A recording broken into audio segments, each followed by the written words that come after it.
ridiculous! We have every right to be here! Ma'am, the sign is clear. You need to turn around. Open this gate now! Ma'am, you need to calm down. Calm down, I have rights! I understand, but you can't enter. The lady pounding on my door at 6 a.m. sure as hell wasn't there for Thin Mints. She's clutching her phone with 911 already dialed, screaming that my wife is some criminal trespasser for daring to move into our house. I'm standing there in my ratty bathrobe, coffee mug steaming in the freezing air, staring at this red-faced maniac who's literally trembling with anger because my wife parked her Toyota in our own driveway overnight. This HOA queen, let's call her Karen Whittaker, is demanding the cops arrest Sophia for the crime of living where she belongs. Her voice bouncing off the icy sidewalk while curtains twitch all down the block. But here's the thing about these neighborhood control freaks, they always pick the wrong fight, eventually smirking face. Because about 20 minutes after Karen hit that call button, she'd be staring at very different paperwork. Eviction notice, with her name on it. What would you do if your HOA president tried to boot your spouse from your own damn property? Drop a comment, tell me where you're watching from and whether your street has one of these monsters lurking face with tears of joy. Let me rewind and explain how we ended up in this circus. I'm Ahmed, 45, industrial maintenance supervisor. The type who pays bills early, mows on Saturday mornings, and generally keeps to himself. 3 years back I bought this place in Maple Ridge Estates for $295 K, solid middle-class spot. HOA dues $180 a month for grass cutting and a mediocre pool. Nothing flashy, just peaceful. 6 months ago I married Sophia, 38, pediatric ICU nurse who literally keeps tiny humans alive for a living. This weekend was her official move-in. Saturday morning, she's hauling boxes out of her Corolla when the storm arrives, pantsuit, clipboard, the full tyrant uniform. Meet Karen Whittaker, 58, HOA president going on 5 years, the woman who probably measures blades of grass with a micrometer. Retired from the tax office, way too much free time, lives in the oversized corner lot with flower beds so perfect they look photoshopped. 20 minutes after Sophia parks, Karen's charging over like it's the apocalypse. "Excuse me," she barks, pen ready like a dagger.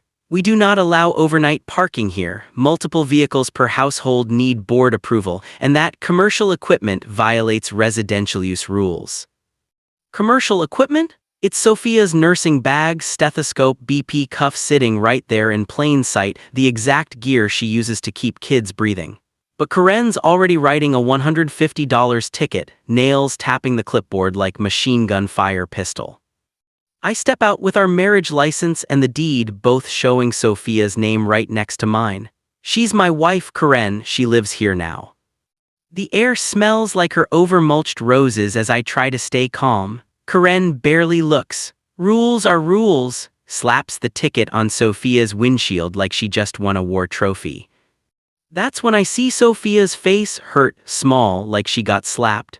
This incredible woman who battles death every shift is being treated like trash for existing in her own driveway, pensive face. But Karen's on a roll. I'll be reporting this boarding house situation to code enforcement, and I'm deeply concerned about all this suspicious medical gear. Medical gear? Like Sophia's running a back alley clinic instead of saving premature bobbies. Her heels click away like gunshots while Sophia stands there frozen, box in arms, wishing she could vanish. Neighbors peeking, curtains snapping shut when I glance over. That night Sophia's at the kitchen table still in scrubs after a brutal 12-hour PICU shift. "Maybe we just pay it," she whispers, voice heavy. "I don't want trouble." This woman who fights for kids' lives every day is apologizing for causing problems because some retired bully decided she doesn't fit crying face. I grab her hand, still smells like hospital soap. We're not paying and she's not chasing us out. Lying in bed that night, traffic humming far off, I decide, Karen Whittaker just messed with the wrong couple. 3 days later, morning coffee interrupted by a knock. County code guy, clipboard shining. "Complaint about illegal boarding house here." I show him around, 2 bedrooms, 1 married couple, 0 tenants. He sees Sophia's bag size. "Whoever called this in wasted my morning. Y'all have a good one." But Karen's just warming up. That afternoon Sophia comes home gut-punched. Someone called the hospital, said I'm misusing equipment, questioned my conduct. Admin laughed it off. Sophia's one of their stars, but the fact someone tried to nuke her career. My fists clenched so hard they hurt, face with symbols on mouth. Then the creepy anonymous notes start. "Tuesday, keep our neighborhood wholesome," slipped under the wiper. Wednesday, some people don't belong in the mailbox. Fancy cream paper, same as Karen's official HOA letters. Thursday is the breaking point. Sophia walks to her car and freezes. Long key scratched down the side, paint peeled back like a wound. She just stares, shoulders dropping. Something in me snapped. That night, I finally read the HOA bylaws, all 47 pages, highlighter in hand, rage building. My old man always said, if they're weaponizing rules, learn 'em better than they ever will. He was right. Karen's breaking her own precious rules left and right. Her fence bylaws say max 6 FT, hers is 69, measured it myself, cold tape in my hand. Her fancy deck edition, no approval on file, and anything over $5K needs board okay. That thing's easily $15K plus dollars. Best part, bylaws demand consistent, fair enforcement. Can't hammer one person and ignore your own violations. Black and white lawyer language written exactly for petty tyrants like her smiling face with horns. Friday, I file formal complaints against Karen, photos, timeline of her harassment, citing selective enforcement. Request emergency board meeting. Monday night, community center, buzzing lights. Karen struts in with her little fan club ready to crush us. Instead, she finds me sitting calm with a thick folder and zero fear. Before we talk about my family, I say, let's address some real violations. Slide the evidence across, faces drop as they see her fence and deck pics. Karen turns colors like a mood ring gone wrong rainbow. This is absurd, he's deflecting, she sputters. So the tape measures lying or county records are fake, I ask, dead calm. Silence heavy, board members, normal folks who just want nice lawns start grilling her about her own messes.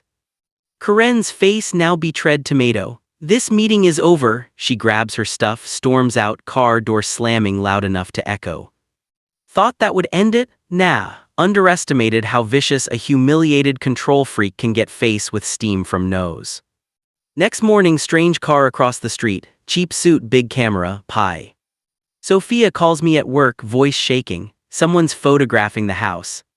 Coffee tasted like acid. Karen hired a tail to dig dirt. The irony, she's paying to prove we're criminals while breaking every rule in the book, face with tears of joy. Wednesday, hospital supervisor pulls Sophia in.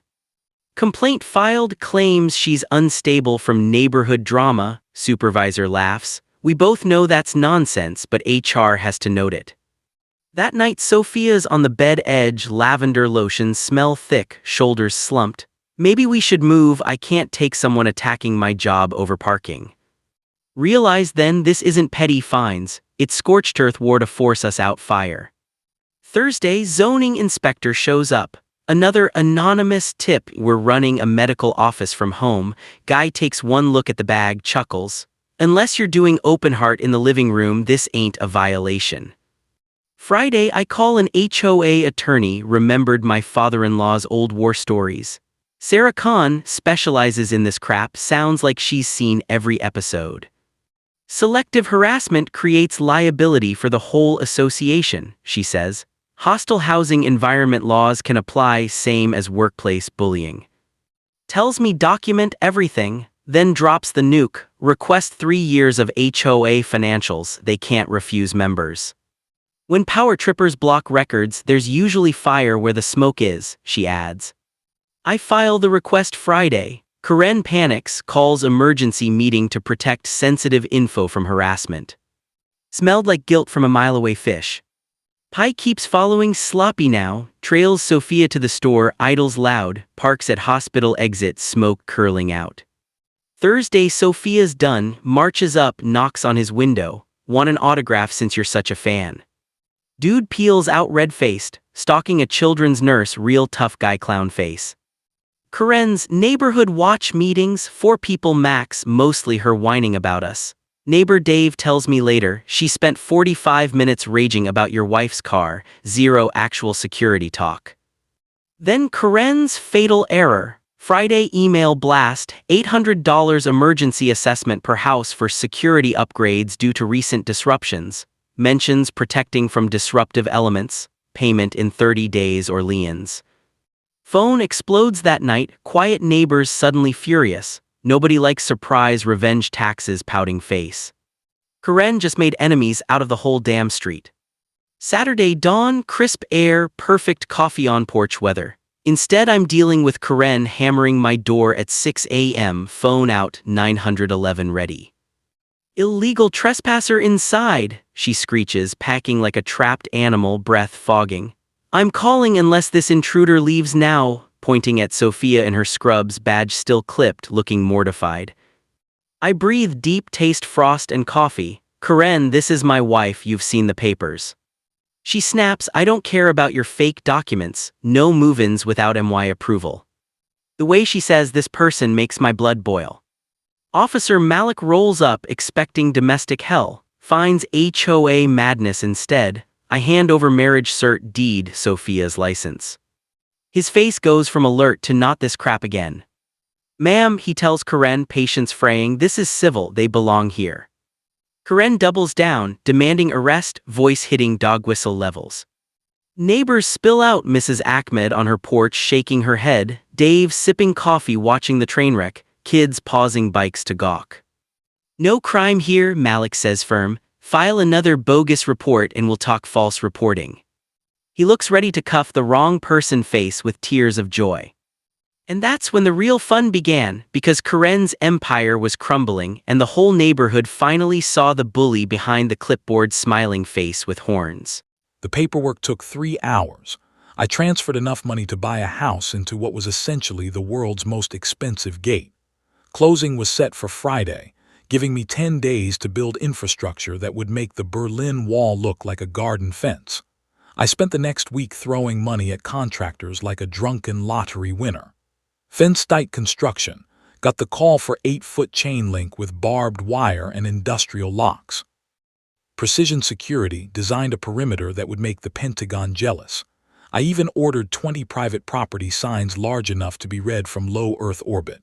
My only requirement, finish by Friday. Money was no object. Some people buy boats. I was buying the most satisfying enforcement project in legal history. Friday morning, as I signed the final papers, my phone buzzed with a text from an unknown number. The message was so perfect I laughed out loud in the quiet legal office. Mr. Thompson, this is Delia Kramer. Your fence violations have escalated beyond acceptable limits. Meet me at your property line tomorrow at 8:00 a.m. sharp. This ends now. I showed the text to the closing attorney, who asked what was so funny about a threat. I explained it wasn't a threat.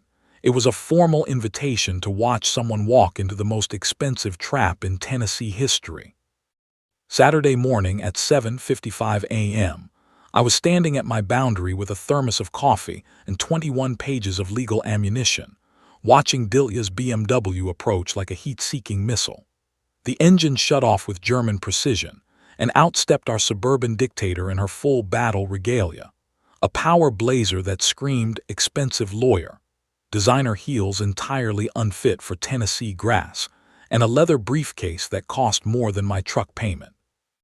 Behind her was a nervous man in khakis with surveying gear. I felt sorry for him. He was about to become collateral damage. Delia marched across my lawn with the supreme confidence of someone who'd never faced real opposition.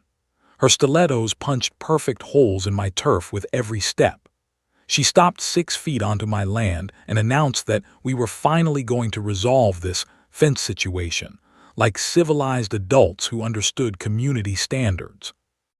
I took a slow sip of coffee, agreed enthusiastically, and then casually mentioned she was currently committing criminal trespass by standing on my land without permission. She froze mid-stride, her suburban mom mask cracking to reveal the rage underneath. She launched into a prepared speech about my malicious interference with established traffic patterns that benefited the neighborhood. When I asked her to clarify those patterns, she actually said it out loud, that residents had used the convenient access route through my land for years. I pulled out my phone and started recording, asking her to confirm on camera that she was referring to a route used without a legal easement or written permission. With dramatic flair, she opened her briefcase and produced a thick manila folder. She announced her legal team had prepared documentation proving my interference was a public nuisance under Tennessee law. She handed me 15 pages of impressively manufactured legal fiction, complete with professional letterhead, official stamps, and enough jargon to choke a law school graduating class. She thought she'd won. She didn't realize that while she was printing fake documents, I was busy buying the dirt beneath her feet and the air she was breathing. Delia, Legal Analysis of Property Access Rights, was a masterpiece of manufactured fiction, covering everything from adverse possession to community benefit. It might have intimidated someone who hadn't spent a week studying actual law, but I just flipped through it while pointing out they'd overlooked a minor detail. When she snapped, demanding to know what, I pulled out the 2003 construction easement. I read the expiration date aloud. December 2004. The easement had been dead for 20 years, making every one of her convenient commutes a criminal trespass under Tennessee code. Delia's face turned 6 shades of red while her surveyor, Michael, suddenly stopped his work, realizing he was standing in legal quicksand. She tried to argue that law was flexible, but I explained that you can't establish a legal right by consistently breaking the law for 2 decades. In a desperate move, she called the county planning department right there. I sipped my coffee and watched the show. 5 minutes of frustrated shouting later, she hung up. The county had confirmed no such public route existed. Michael, the surveyor, then delivered the final blow. He refused to falsify a prescriptive easement claim, citing it as criminal fraud. That's when I dropped the nuclear bomb. I told her I'd closed on the Hartwell property yesterday afternoon. Her shortcut didn't just cross my land, it was now surrounded by it. Monday morning arrived like a war movie. 3 contractor trucks rolled in to begin the Great Fence project. They brought equipment fit for a federal prison and cameras enough to film a blockbuster. By 9:00 a.m., 8-foot chain link was rising, and motion sensors were being mounted every 100 feet. I was having the time of my retirement life. When Delia drove up, screaming about building codes, the foreman, a man who looked like he'd been installing barriers since the dawn of time, didn't blink. He calmly informed her that all permits were filed, the work was legal, and she needed to move her BMW because she was currently blocking equipment on private land. Delia's response was to summon every regulatory agency in Tennessee, from building inspectors to the sheriff. Over 2 hours of frantic calls, she discovered that 40 years of engineering experience makes for a bulletproof paper trail. I'd filed every permit and met every code with doctoral-level precision.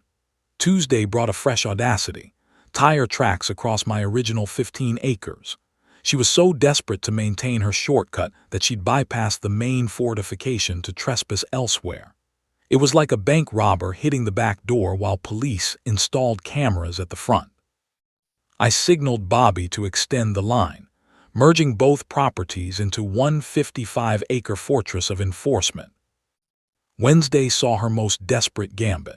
She arrived with a new surveyor, waving fabricated documents claiming errors in the county records that somehow placed my land within an expanded Willowbrook development zone. I invited the surveyor to compare his fiction against my certified copies from the clerk's office. I watched his professional credibility evaporate as he realized he'd been hired to validate a fantasy. He apologized, packed his gear, and fled, leaving Delia standing alone with her worthless papers, a woman discovering that reality doesn't bend to her expectations. Thursday escalated into a total meltdown. Delia showed up with bolt cutters. Hacking at the fence she claimed sat on HOA soil. Bobby called the sheriff while I recorded a high-definition record of her committing criminal property damage. Deputy Rodriguez arrived and explained that imaginary rights don't excuse criminal mischief. The look on her face when he offered her a choice between a peaceful exit or handcuffs was pure gold. She left screaming about federal violations, but Friday morning brought the absurd grand finale. Delia arrived with a moving truck and 2 day laborers. Her plan? To physically relocate my fence and carve out her own path. I watched this Suburban General, prepare her assault before calling my attorney, Sarah Kai.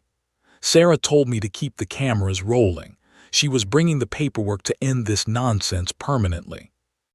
Sarah stepped out of her car with the look defense attorneys get when a client confesses on live TV.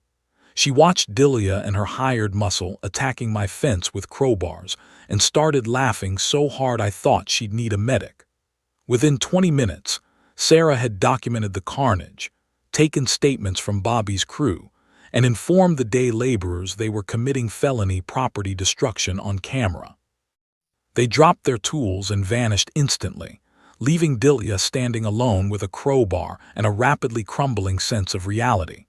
When Sarah warned her about the criminal implications, Delia screeched about interstate commerce regulations and HOA authority.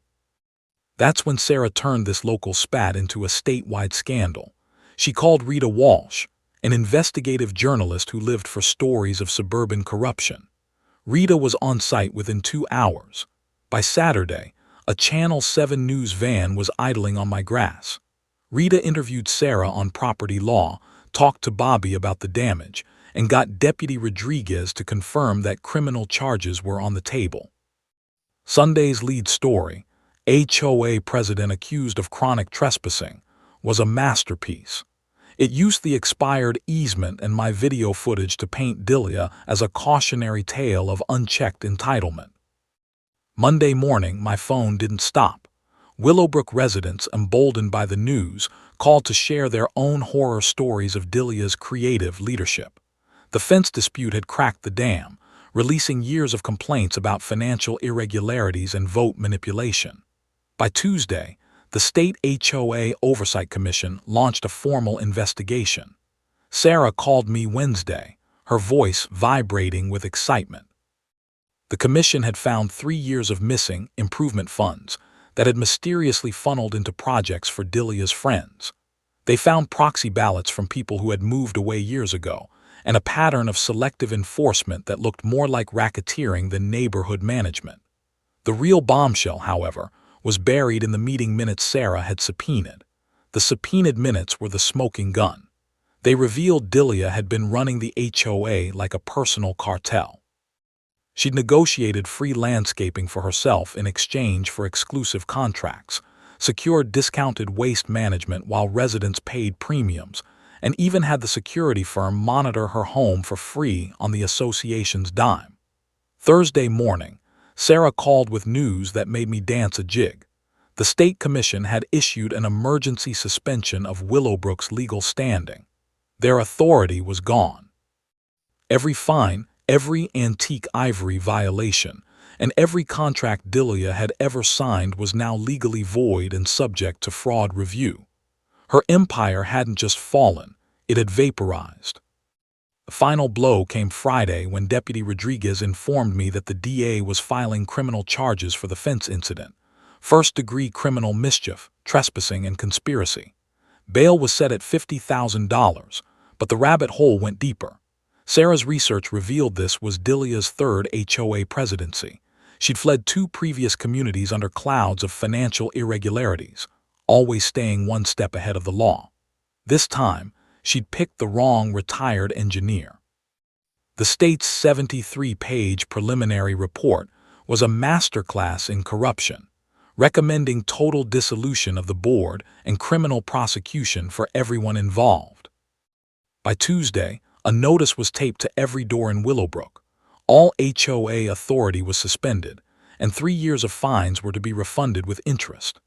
The state's tip line was ringing off the hook as victims of Delia's 20-year reign finally found their voices. Wednesday morning, exactly 1 week after she'd attacked my property with a crowbar, I watched the news as Tennessee's most infamous HOA president was led away in handcuffs, charged with embezzlement, fraud, and racketeering.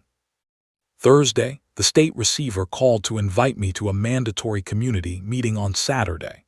I marked my calendar with the glee of a man who had spent $200,000 to watch a $500 fine turn into a life sentence for his enemy. Saturday afternoon arrived with crisp Tennessee clarity. The community center parking lot resembled a suburban refugee camp as residents gathered to learn the true cost of Dilia's leadership. I arrived early with Sarah Kai and Rita Walsh, whose camera crew was poised to capture the final chapter of this corruption saga. State Receiver Margaret Thompson took the podium at 2:00 p.m., reading a statement so devastating it effectively erased Dilia's reputation from the map.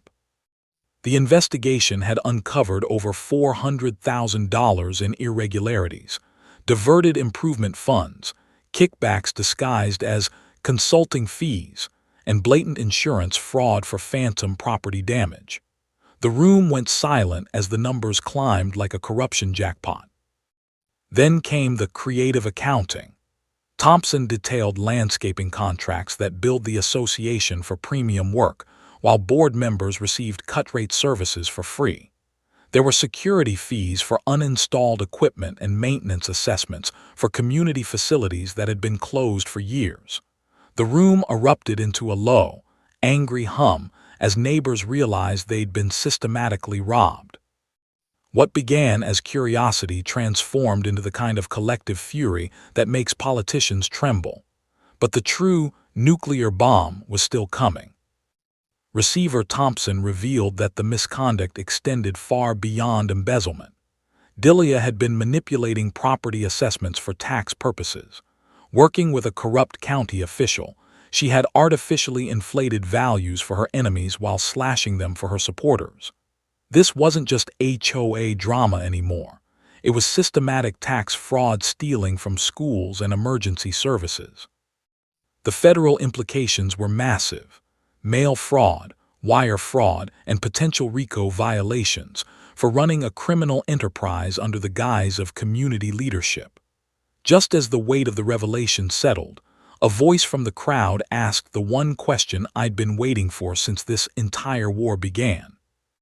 Receiver Thompson's response was music to my ears. She confirmed the association had zero authority outside their boundaries. The easement had expired in 2004, and any claim of prescriptive rights was a legal joke. But then she buried Dilia. The investigation found that every cent spent on lawyers to harass me had been embezzled from the Community Improvement Fund. The room erupted. Residents were no longer just curious. They were a mob realizing they had been systematically robbed. Thompson restored order and oversaw a real election, one with paper ballots and zero proxy manipulation. The most satisfying moment came when the state's corrective plan was read. Every violation was canceled. Every fine from the last 3 years would be refunded with interest, and all legal actions were dismissed with prejudice. My antique ivory fine was dead, my legal fees were reimbursed, and Dilia's campaign of harassment was now a criminal record that would haunt her forever. The applause was deafening. Rita Walsh asked me for a final quote, and I told her the truth. Sometimes the best defense against power is simply knowing the law better than those who think they're above it. Property rights still mean something in America, even if it costs $200,000 to prove it.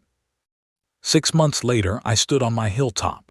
The fence was still there, a monument to the war that cost Dilia her freedom, but the atmosphere had changed. The new board, made of actual neighbors, approached me with a proposal that restored my faith in community. They didn't demand a shortcut. They worked with the county to fix the actual road infrastructure, adding a traffic light that solved the 12-minute delay legitimately. Then they asked to lease a small strip of my land for a legal, surveyed emergency route. They offered fair market value, insurance, and a transparent contract. Standing there, watching the sunset over my 50 acres, I realized the victory wasn't just about the gate. It was about the transition from a suburban dictatorship to a neighborhood built on mutual respect. Justice had been served. My retirement was finally peaceful, and for the first time in 8 years, the only thing crossing my property line was a sense of genuine neighborly goodwill.